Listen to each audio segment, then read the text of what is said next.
Welcome back to the channel, everybody. So today we're going to talk about stock ECU torque models, and in particular we're going to discuss my hunk of junk here, my 2020 Ford Explorer ST. Uses a Bosch ECU, or Bosch based. I guess the verdict is out on specifically what, but it's using the Bosch based torque model. And the reason we're going to talk about it is because it's kind of interesting how close at the OE level using accurate fuel data. So in this case, stock turbos, um, stock DI injectors, uh, very, very few mods. Other than I did change the fuel. All these tests were done with my pump gas um, based ignition timing, but I was on E40 at the time. So the stoichiometric value had changed, but it was accurate.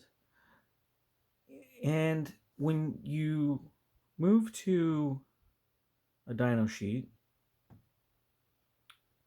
so in this case, this is the tune that I feel I would sell somebody if they had a pretty stock Explorer such as mine. So stock exhaust, still has the factory cats on it, doesn't have high flow down pipes. Um, I did have an intercooler, but it was an August day that was 95-degree ambient air temp. And we'll get to the manifold temp and all that, but we'll go to, oops.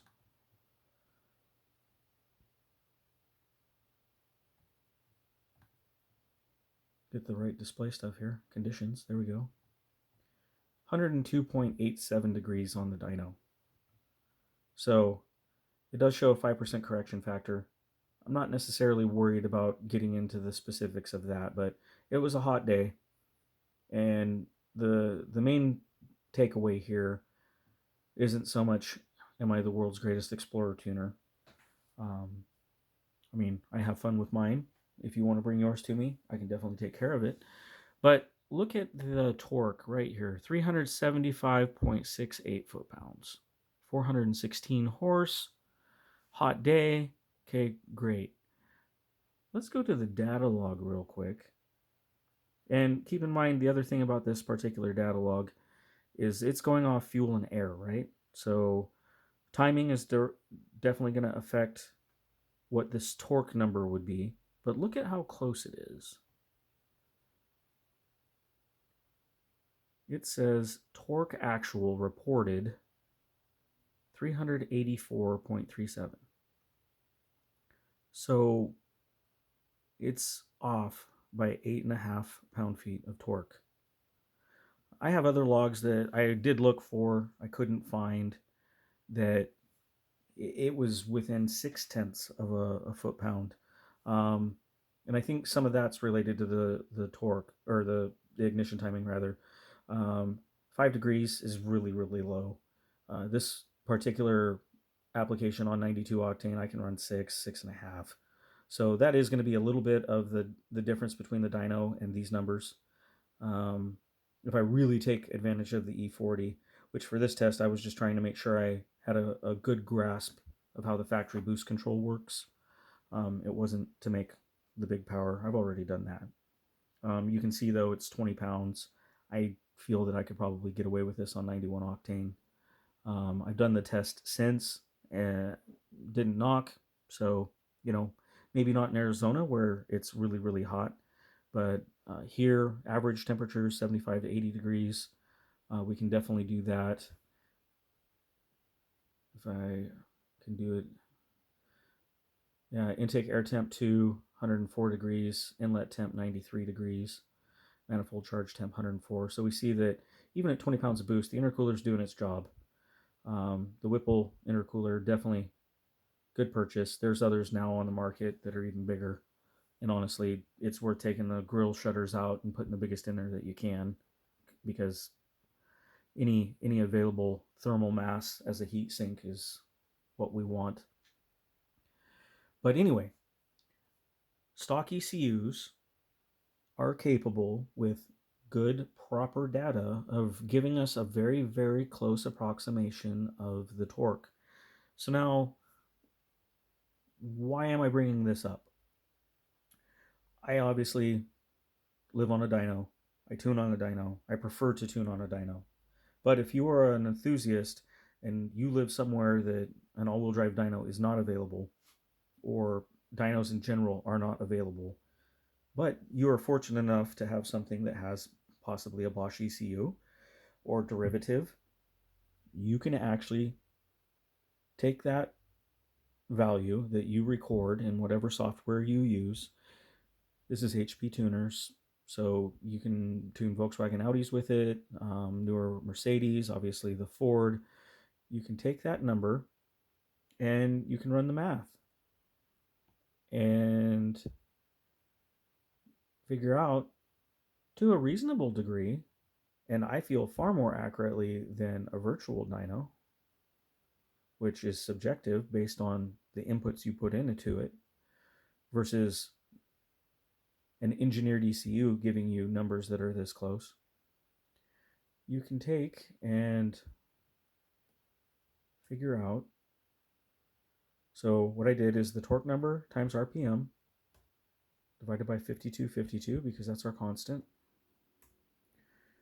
425.9. It did 416. Again, probably because the timing was a little bit low.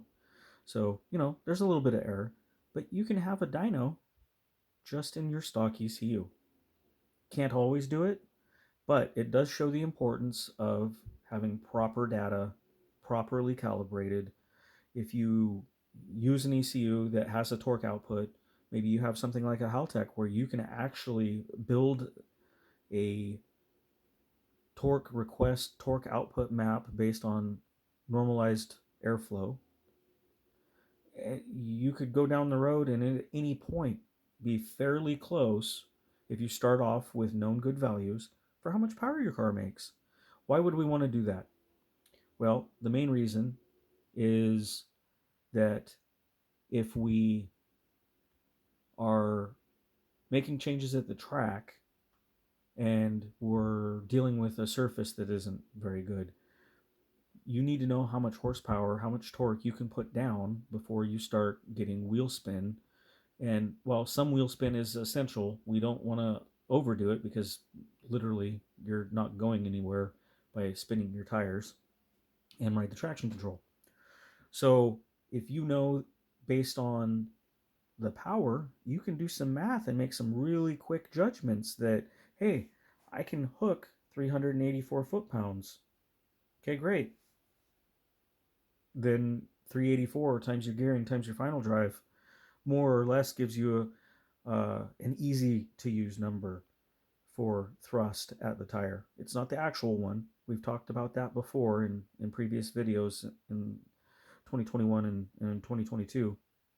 But it gives you an approximation that you can use as a yardstick to know that my front wheel drive car is only going to hook 2,300 pound-feet total. So I can play with the gearing in second versus third, since my final drive is constant and my torque can be a constant because I can control that, and figure out where I need to start moving the numbers. And then you can see the relationship between torque and horsepower, and how you might have a given torque value, but because you're revving higher, that torque becomes more and more horsepower, and from maybe 5,800 to 8,800, your actual acceleration is far faster for that torque value than it was from 3,800 to 5,800, which should make sense because you're making less horsepower, lower RPM, even if your torque's constant. Anyway, enough of me blathering, just throwing out some random ideas in a bonus video on some interesting things that OE level ECUs are capable of doing, in this case, a Ford. What are you tuning?